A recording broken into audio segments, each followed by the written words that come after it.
Danny Bonaduce, Life Coach, 1-800-252-1025, or you can email us at lifecoach@kzok.com. Life Coach, brought to you by Goldberg Jones. Divorce for Men, call 1-800-DIVORCE. Let's talk to Diana and Lake Stevens. Good morning, Diana. Good morning, Danny. How are you? I'm okay. Uh-oh, this sounds like it's going to be a serious problem.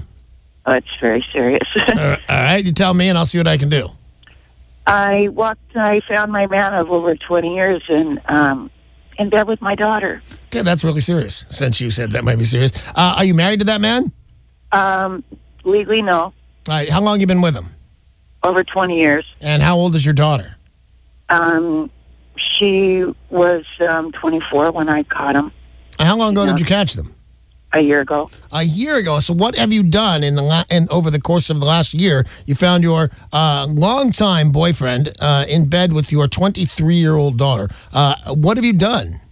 I've spent 30 days in the Snohomish County Jail. I've been hit, been ran over, been stabbed. He filed a restraining order on me because he was afraid of what I might do. I'm afraid of what you might do, for God's sakes. Why? Who ran you over? Oh, just these are coincidences that have happened since this incident. And it's like I have this, besides a broken heart, I have this fog hanging over my heart, and I can't seem to step forward. Well, first of all, are you still with this guy? No. Okay. No, he has my house. He has my home. He has my kids. He has everything. I can't. How is that possible, Diana, that he has all those things if you're not married? And even if you were married, I still don't know how he would do all those things. It sounds to me like you're making yourself a bit of a victim here. These things should not be going the way they're going.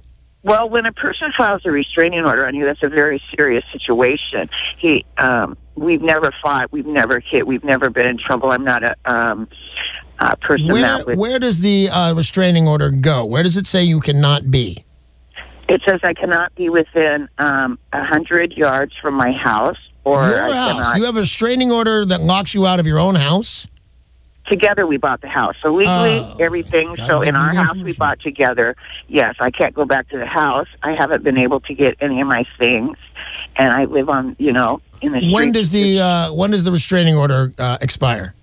Well, it expired 2014, so I went home, and he extended it for 5 more years longer, and my daughter was there. How do you know you have a restraining order for 5 years? Who told you that? Because the judge says it says on my papers. I've never heard of anything like that. Diana, I've never heard of anything like that. And a restraining order is when you go to court, and then it expires.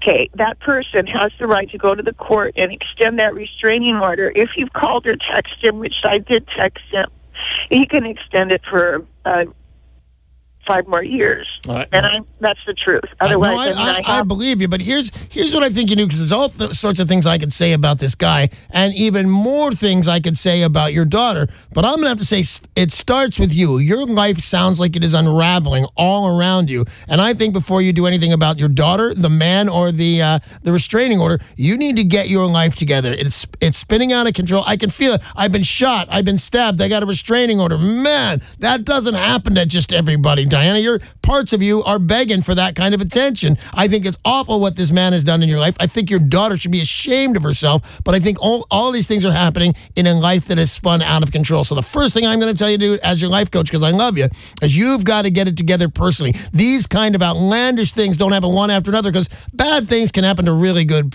people. But 20 bad things, something says your life, the way you lead your life, is out of control. And my advice to you as your life coach is that you need to get Diana together. And when you do, when you can see through the fog that's hanging over your heart, like you said, and things are a little bit more cleared, you can walk right through this chaos and get your life in order and do the things that you want to do with this guy, with your daughter. I hope you can work this out with your daughter. It's going to be rough, but everything can be forgiven with the right amount of time. So the first thing you do, what I tell you to do, is get Diana together, and the rest will fall into place. Thank you very much for the call, and hang in there, Diana. Good luck to you, Diana.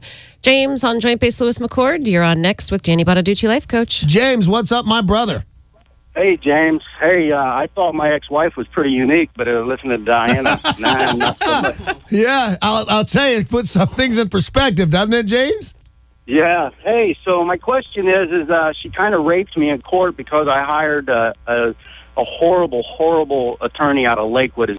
All right. So, anyways, she got me for a lot of money that she had racked up during our separation. I understand we were still married, so the money's still partly mine. But what I'm asking, is there any way that I can have the court orders reversed? Yes. After the fact. Here's what you can do. It's a very slim chance, James, a very slim chance. But if your lawyer was truly incompetent, the judge, a lot of times, you've probably seen this, that people ask for a retrial on the terms that their lawyer gave them very little lawyering. So if you can prove that this guy was incompetent and made wrong moves, and that you are the bearer of bad news financially because of his incompetence, you have a chance. But I'd be blowing smoke at you, buddy, if I didn't tell you the likelihood of that is really, really small. You need a great attorney. And remember this, because you're probably bled out on money, you probably don't have any. This guy's going to be taking a third of what you win if you win it. So I would say, for all intents and purposes, not that much is going to happen. But if you prove incompetence of that lawyer, it will change everything. So get a good lawyer to look at that. Before you pay him a dime, get him to look at that. And if he thinks he can go after him, go after the attorney. And that could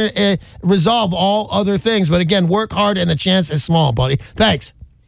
The next caller on Danny Bonaduce Life Coach is Daniel in Seattle. Hey, Daniel, what can I do for you this morning?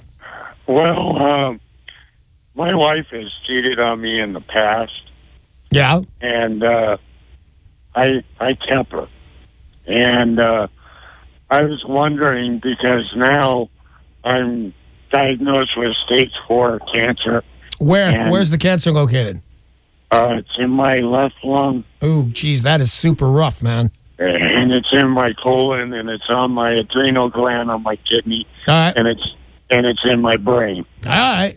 That's kind of rough. So when I say a guy has that kind of health issues, what can I do for you? I feel kind of ridiculous, but what can I do for you? I was wondering how I could make amends and make everybody feel good about what is transpiring, because there's a lot of turmoil because of what has happened a year ago and now, and I need to bring my family closer together. Well, if there's ever a time to do that, I'm going to highly recommend, because these things get so volatile, that I'm going to recommend that you write letters to these people and tell them either that you forgive them or you're asking for forgiveness for whatever it was that happened. And can you give me an encapsulated version of what happened, why everybody's so upset?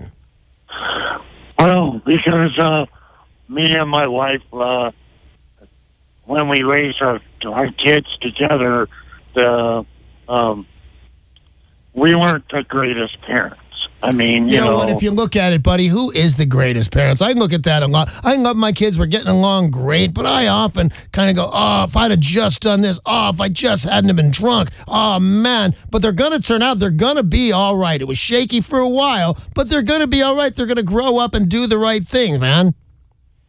Well, I really hope that that's the case, but I need to make sure that all my ducks are in a row, so that, if the worst thing does happen, I need to make sure that everybody's going to be taken care of. You know what? I'm going to say this to you in all seriousness. You write them a letter and you ask for a response. They won't be in the room together because, if they're in the room together and one responds in a way the other doesn't like, it's going to be chaos again. So I recommend heavily that you write a letter to everybody in your life that you want to make amends to and ask for a letter in response. And I'm assuming, I'm guessing you have decent people in your life and you're in a very tough way and everybody knows it, including you. And I think really quickly they're going to say, hey, Dad, all right, Daniel, everybody's done what they get. Let's all move on. I think the answer to your question is you need to write them a letter and you need to get the best medical attention that you can get. Are you getting medical attention there, Daniel? Yes, I am. Yeah, you need to continue to do that and write letters to your kids and your friends and your family and your parents if they're still with us and ask for a letter back. And I think you're going to get what you seek on this one. Good luck, buddy. God bless on all that. I like that advice. Yeah, That's thank you. nice. This is Danny Bonaduce, Life Coach. Any kind of problem, as you can hear, Danny can help you get through it. Mary in Seattle, you're up next. Hi, Mary in Seattle. What's up? Good morning, sunshine. Good morning, Mary. What can I do for you? Well, what I was wondering is, Most of my a lot of my friends and half of my family members are alcoholics. Right. And I'm just wondering, I was over in Ireland a couple years ago, and in Europe, there's not a problem with it. So my question is, why do you think there is such a problem over here in America? It's like I want to stay home. I don't want to be with these alcoholics. Well, let me ask you something. So you're in Ireland. What makes you think they don't have a problem with alcohol there? You know why? Okay, they do. I mean, I'm half Irish. They do. They do. They have a screaming alcohol problem there. I don't know if as many as we have here, and I don't know if the Irish alcoholics do the same kind of damage that we do here, but they have a pretty serious alcohol problem over there. Right. But, we were in the pubs, and it was so much fun. And literally, I was there for 3 weeks, and I saw maybe one or two. So I'm wondering, over in America, it was amazing the difference. Well, I would agree with you. I've been to a couple of places in my life when I'm going to AA meetings and just ask the concierge at the hotel, are there AA meetings around here? And there always are. There always are. So I don't know if there's more here or more there by per capita. I would imagine it works out to be just the same. I think what it is they don't handle it the same way. Doesn't have the same shame in Ireland and other places in Europe that it has here. You're an alcoholic. Your kids have seen you drinking. You got fired from your job. You slept around when you didn't mean to. I don't think that some of the things you do are chided as much in other places as we do here. So I think it's about the same. But I'll tell you this, Mary. I do think there's a couple of special things about Americans when you look at gun violence throughout the world. And you know what? If you want to have a gun, I'm all down with it. Whatever you want to do. But I saw a study on this, and we shoot a lot more of our friends here in America than they do in Canada. We have a special propensity for certain kinds of things. So I can't answer the question. You know what? Yes, I can answer the question, why do we have so many alcoholics in America? We have more freedoms than anybody else. And with more freedoms become more possibilities to go into vice. And I would say that answers your question. Why are Americans so much more likely to be alcoholics? The answer is we have so many more freedoms and such a fast-paced lifestyle than other countries that, it lends itself to being an alcoholic. And I don't think, to be honest with you, they care as much in other places as we do here. We care and nurture our alcoholics and try to get them to do better things, quit, and to make amends. Not a bad thing. Thank you very much for the call, Mary. Got time for another caller on Danny Bonaduce, Life Coach. Here is Jim in Port Hadlock. Hey, Jim, what's up, man? Hey, Danny, I just want to call and tell you thank you. What happened?